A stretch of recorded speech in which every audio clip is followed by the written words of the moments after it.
Hello students, आज के lecture में हम स्टार्ट करेंगे हमारा न्यू चैप्टर जो कि है द सॉलिड स्टेट। तो चलिए फिर स्टार्ट करते हैं हम लोग हमारे न्यू चैप्टर को।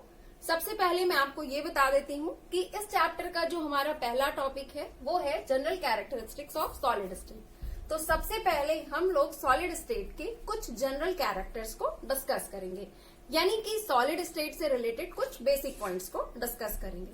तो इसमें फर्स्ट पॉइंट है कि जो हमारा सॉलिड स्टेट होता है, यानी कि किसी भी मैटर का जो सॉलिड फॉर्म होता है, अगर हम लोग उसको देखें तो उसका शेप और वॉल्यूम जो होता है वो डेफिनेट होता है, यानी कि फिक्स्ड होता है। इस चीज को आप एग्जांपल के थ्रू समझिए। जैसे कि आपका ये है, जैसे कि आपका ये मार्कर है, ये मार्कर कैसा है? अगर हम इसके फिजिकल स्टेट की बात करें तो इसका फिजिकल स्टेट कैसा है? सॉलिड है ना? तो अगर इस पर्टिकुलर सॉलिड को हम लोग देखें तो हमें पता चल रहा है कि हमें यहाँ पर इसका अपना कुछ फिक्स शेप दिखाई पड़ रहा है ना, और इसका अपना कुछ फिक्स वॉल्यूम है ना। तो ये सॉलिड जो होते हैं इन्हें आप कहीं पर भी रखिए, किसी भी जगह पर रखिए, इसका शेप और वॉल्यूम जो है वो ऑलवेज फिक्स रहेगा। ऐसा नहीं है कि हम लोग इसे यहाँ पर रूम पे ले रहे हैं तो इसका शेप और वॉल्यूम कुछ और है, और फिर अगर हम इसे छत पर ले गए, रूफ पर ले गए तो वहां पर इसका वॉल्यूम या शेप चेंज हो जाएगा, है ना। ऐसा तो कुछ होगा नहीं। तो ओवरऑल ये है कि जो हमारा सॉलिड होता है, सॉलिड का वॉल्यूम और शेप जो होता है वो फिक्स होता है। अब इसके पीछे रीजन क्या है, क्यों ऑलवेज फिक्स होता है ना। लिक्विड और गैस में तो ऐसा नहीं होता, उनका तो हम देखते हैं कि शेप और वॉल्यूम चेंज हो जाता है। तो सॉलिड में ऐसा क्या है कि इसका शेप और वॉल्यूम जो होता है वो ऑलवेज फिक्स्ड होता है, ऑलवेज डेफिनेट होता है। इसके पीछे रीजन क्या है ना। तो अब उसके रीजन को डिस्कस करते हैं। तो रीजन ये है, अब देखिए तो को बताने के लिए पहले हमें कुछ बेसिक बातें करनी होगी। अब बेसिक बातें यही है कि जैसा कि हमें पता है कि अगर हम लोग किसी भी मैटर को देखें तो हमें ये चीजें पता है कि मैटर्स जो होते हैं वो किन चीजों से मिलकर के बने होते हैं।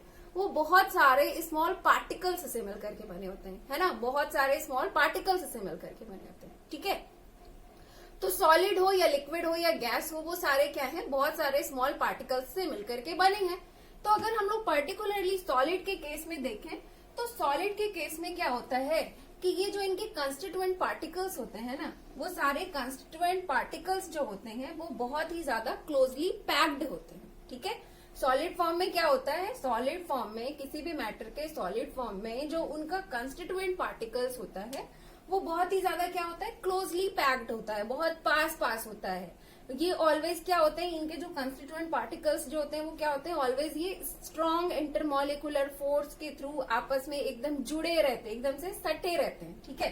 तो सॉलिड्स के कंस्टिट्यूएंट पार्टिकल्स के ऑलवेज आपके क्या होते हैं, क्लोजली पैक्ड होने की वजह से इनके जो कंस्टिट्यूएंट पार्टिकल्स हैं, चाहे वो एटम्स हो, मॉलिक्यूल्स हो या फिर आयंस हो, उनके बीच स्ट्रॉन्ग इंटरमॉलिकुलर फोर्स के लगने की वजह से जो आपके सॉलिड्स होते हैं इनका volume and shape always fix होता है, ठीक है। तो पहला पॉइंट ये हो गया। अब सेकेंड पॉइंट में आ जाते हैं। तो सेकेंड पॉइंट में ये है कि जो सॉलिड्स होते हैं इनके बीच में, मतलब इनके मॉलिक्यूल्स के बीच में जो आपका डिस्टेंस होता है वो बहुत ही शॉर्ट होता है। आप ओवरऑल ये कह सकते हो कि सॉलिड्स में इंटरमॉलिकुलर डिस्टेंस बहुत ही शॉर्ट होता है। अब इस बात का क्या मतलब है, इस बात का ये मतलब है कि सॉलिड्स में जो हमारे कंस्टिट्यूएंट पार्टिकल्स होते हैं, इनके कंस्टिट्यूएंट पार्टिकल के बीच का जो डिस्टेंस होता है, दो पार्टिकल्स के बीच का जो डिस्टेंस होता है वो बहुत ही शॉर्ट होता है। क्यों होता है, अभी जस्ट हम लोगों ने पढ़ा, क्योंकि भाई सॉलिड में क्या होता है, सॉलिड के सारे constituent particles strong intermolecular force के थ्रू आपस में जुड़े रहते हैं, एकदम से क्लोजली पैक्ड रहते हैं।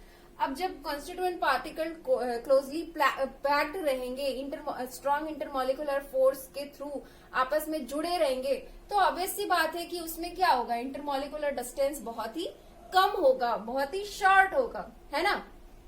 चलिए अब थर्ड पॉइंट में आ जाते हैं। तो थर्ड पॉइंट यही है कि सॉलिड्स में क्या होता है, सॉलिड्स के कंस्टिट्यूएंट पार्टिकल्स के बीच स्ट्रॉन्ग इंटरमॉलिकुलर फोर्स काम करता है। ये पॉइंट अभी जस्ट हम लोग डिस्कस कर चुके हैं। चलिए अब आ जाते हैं नेक्स्ट पॉइंट में।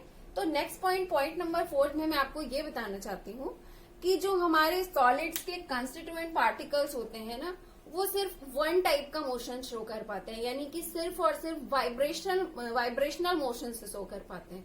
जबकि वहीं पर अगर हम लोग गैस फेज की बात करें या लिक्विड फेज की बात करें तो वहां पे क्या होते हैं, वहां पे जो मॉलिक्यूल्स होते हैं वो रोटेशनल मोशंस भी शो करते हैं, ट्रांजिशनल मोशंस भी शो करते हैं, वाइब्रेशनल मोशंस भी शो करते हैं, तीनों तरह के मोशंस शो करते हैं। बट सॉलिड के केस में क्या है, सॉलिड के केस में जो कंस्टिट्यूएंट पार्टिकल्स हैं वो सिर्फ एक ही तरह के मोशन शो कर पाते हैं, सिर्फ और सिर्फ वाइब्रेशनल मोशन शो कर पाते हैं। तो अब यहाँ पे सवाल जनरेट होता है कि ऐसा क्यों है, क्यों सॉलिड के केस में कंस्टिट्यूएंट पार्टिकल सिर्फ वन टाइप का मोशन शो कर पाता है, जबकि लिक्विड और गैस वाले और भी तरह के मोशन शो कर पाते हैं। इसके पीछे का रीजन क्या है? तो रीजन है वही सॉलिड के कंस्टिट्यूएंट पार्टिकल्स का क्लोजली पैक्ड होना, है ना। होता क्या है कि अगर हम लोग सॉलिड को देखें तो इनके कंस्टिट्यूएंट पार्टिकल्स बहुत पास पास होते हैं, एकदम से सटे हुए होते हैं, एकदम से strong intermolecular force of attraction के थ्रू जुड़े होते हैं। तो इनके सराउंडिंग में इतना स्पेस ही नहीं होता कि मॉलिक्यूल यहाँ पर रोटेट कर पाए या फिर मॉलिक्यूल एक जगह से दूसरी जगह पर ट्रांजिट कर पाए, है ना। अगर वहीं हम लोग लिक्विड और गैस की बात करें तो लिक्विड और गैस के केस में क्या होता है, लिक्विड और गैस के केस में मॉलिक्यूल्स थोड़ा दूर दूर होते हैं। जब दूर दूर होते हैं तो उनके आसपास क्या होता है, थोड़ा सा स्पेस होता है, उनके चारों तरफ यहाँ पे क्या होते हैं, खाली जगह होते हैं।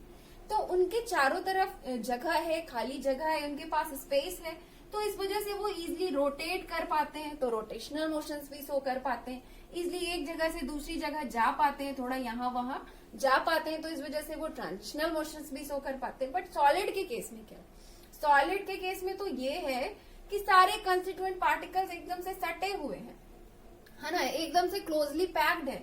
इनके पास तो इतना स्पेस ही नहीं है कि ये यहाँ पर रोटेट कर पाए या फिर यहाँ पर ये ट्रांजिट कर पाए, यहाँ से वहां जा पाए, है ना, यहाँ से वहां जा पाए, ट्रांजिट कर पाए। तो वहां पे यहाँ पे ये चीजें नहीं है, यहाँ पर स्पेस ही नहीं है। तो स्पेस ना होने की वजह से ओवरऑल आप कह सकते हो कि क्लोजली पैक्ड होने की वजह से जो आपके सॉलिड के कंस्टिट्यूएंट पार्टिकल्स होते हैं वो सिर्फ और सिर्फ अभी अपनी एक फिक्स पोजीशन पर जहां पर मौजूद है वहीं पर जस्ट हिलते रहते हैं, जस्ट वाइब्रेट करते रहते हैं। तो इसी वजह से जो सॉलिड के पार्टिकल्स होते हैं ना वो सिर्फ और सिर्फ वन टाइप का मोशन शो कर पाते हैं, और वो कौन सा मोशन है, वो है आपका वाइब्रेशनल मोशन। ठीक है, तो ये सिर्फ और सिर्फ एक ही जगह पर हिलता रहता है, अपने फिक्स पोजीशन पर हिलता रहता है, जस्ट वाइब्रेट होता रहता है। बाकी रोटेशनल और ट्रांजिशनल मोशंस सॉलिड के पार्टिकल्स नहीं शो कर पाएंगे। चलिए ठीक है, तो ये वाला पॉइंट भी हो गया। अब हमारा लास्ट पॉइंट आता है। लास्ट पॉइंट ये है कि जो सॉलिड्स होते हैं वो इनकम्प्रेसिबल और रिजिड होते हैं। तो इसका रीजन तो आप लोग समझ ही गए होंगे, है ना। देखिए सॉलिड में क्या है, बहुत ही ज्यादा क्लोजली पैक्ड होते हैं, मॉलिक्यूल्स एकदम पास पास होते हैं, एकदम से सटे होते हैं, तो इस वजह से आप इसे कंप्रेस नहीं कर सकते, आप इसे पुश करके दबा नहीं सकते। ठीक है, सॉलिड्स को आप क्या कर सकते हो, कंप्रेस नहीं कर सकते। सॉलिड्स क्या होते हैं, इनकम्प्रेसिबल होते हैं, रिजिड होते हैं और हार्ड होते हैं। ठीक है, तो ओवरऑल यहाँ पर ये थे सॉलिड्स से रिलेटेड, यानी कि मैटर के सॉलिड फॉर्म से रिलेटेड, सॉलिड स्टेट से रिलेटेड कुछ जनरल पॉइंट्स, कुछ बेसिक पॉइंट्स। ठीक है, तो यहाँ पे हमारा general characteristics of solid state complete होता है। अब हम लोग मिलेंगे नेक्स्ट लेक्चर वीडियो में और वहां पर डिस्कस करेंगे क्लासिफिकेशन ऑफ सॉलिड्स। तो फिर मिलते हैं नेक्स्ट लेक्चर में। Have a nice day, thank you so much.